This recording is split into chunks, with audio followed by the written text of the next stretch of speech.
ნაძვისხეების ფესტივალის გამარჯვებული გამოავლინეს დღეს დედაქალაქში თბილისის ისტორიულ უბანში რამდენიმე დღეა 20-მდე კომპანიის ნაძვისხე დღას. ხმის მიცემაში შარდენის ქუჩაზე კაფე-ბარებში სტუმრად მისულები მონაწილეობდნენ. დედაქალაქის მერის ინიციატივით გამართულ კონკურსში ტელეკომპანია GDS-ის ნაძვისხემ გაიმართა. ძალიან რთული კონკურენციის პირობებში მოხდა გამარჯვებულის გამოვლენა. სამწუხაროდ ჟიურის არ მიუღია მონაწილეობა. ჩვენ მხოლოდ გამოვავლინეთ ხალხის რჩეული. დავთვალეთ, ჩვენ ვიყავით ხმის დამთვლელი კომისია. 100 კამერა გვიყურებდა და ყველა ერთად ნახეთ თუ ვინ იყო გამარჯვებული. მე უნდა გითხრათ, რომ თქვენი ნაძვისხეც ძალიან კრეატიული და საინტერესოდ მოფიქრებულია. ძალიან ძლიერი კონკურენცია იყო.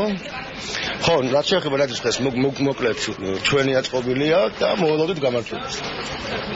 და ძალიან გვესიამოვნა თვითონ პროცესი მუშაობის, როგორც თქვათ, შედეგი არის ეფექტური, უფრო მეტად ეფექტური იყო თვითონ შედეგი და მადლობას ვუხდით მთელ ჯგუფს, რომელიც გვესწრებოდა. საინტერესო კონკურსში მივიღეთ მონაწილეობა, იმიტომ რომ ვისოლი ყველაზე მაღალი და ყველაზე მასშტაბური ნაძვისხით იყო წარმოდგენილი და მომავალ წელს ვპირდებით, რომ კიდევ უფრო ორიგინალური ნაძვისხე გვექნება.